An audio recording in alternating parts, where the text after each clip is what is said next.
夏の終わりの支笏湖。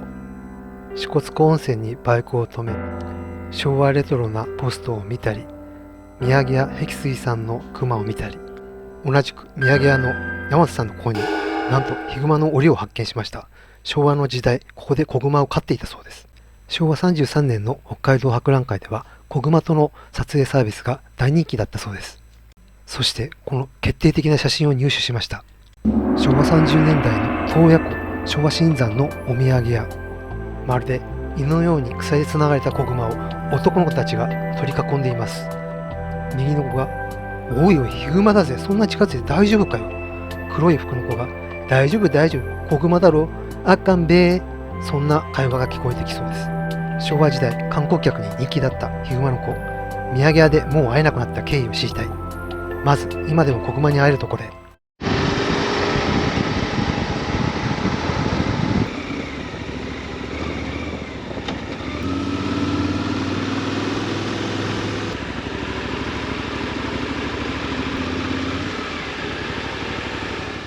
くまちゃんと一緒に乗ってゴンドラに乗って、熊牧場の方へ向かっています。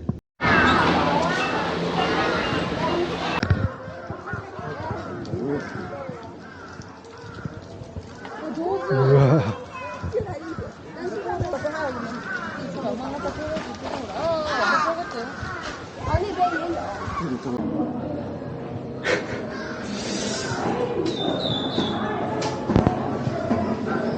地下通路。うわ、これは近い。これが北海道にいるんだな。あの手にさ、はたかれたらもう裏物だね。今言いましたね。出してみます。待ってます。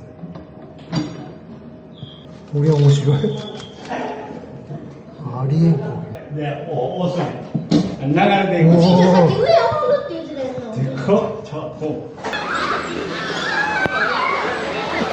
こちらの牧場では繁殖を行っていて、今年はオス、メス3頭ずつ生まれました。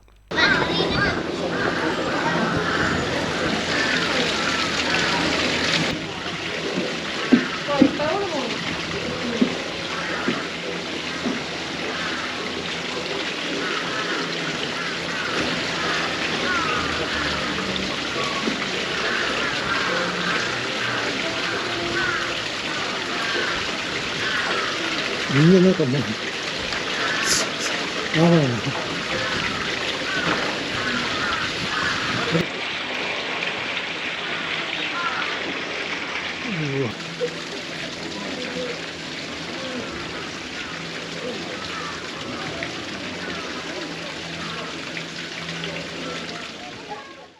さて、可愛い子熊たちはどうやって連れてこられたのか。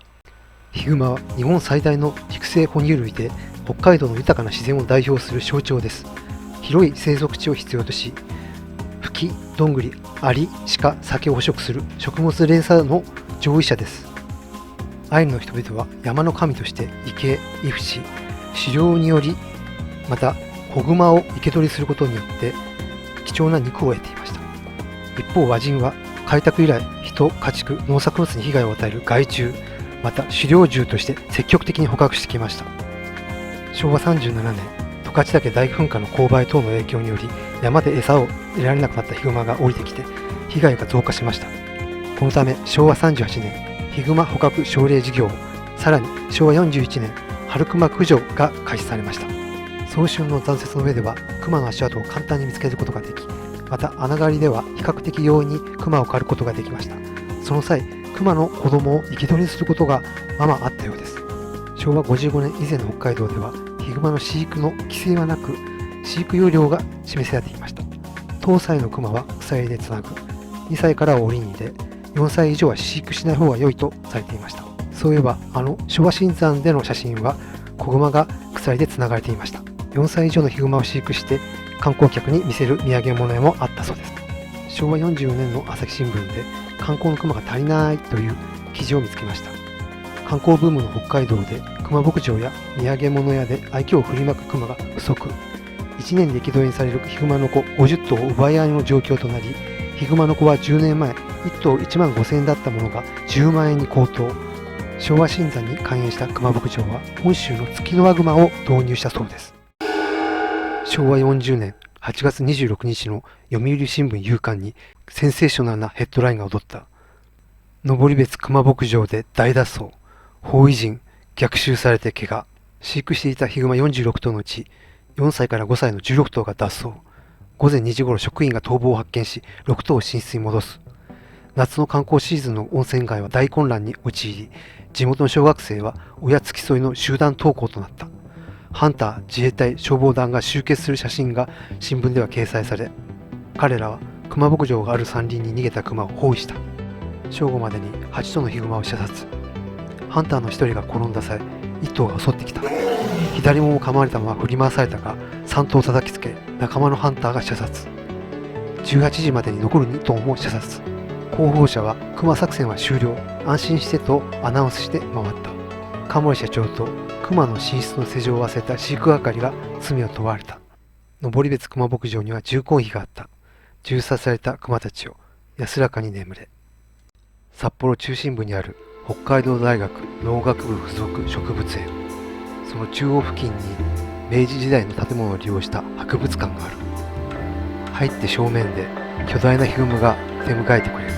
明治23年、手稲村で馬や牛を襲ったヒグマの剥製です。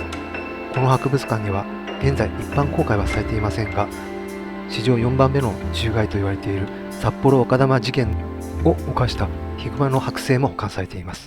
昭和46年のゴールデンウィーク、毎日新聞はこの北大植物園で小学生が手首を熊によって食いちぎられるというショッキングなニュースを掲載しました。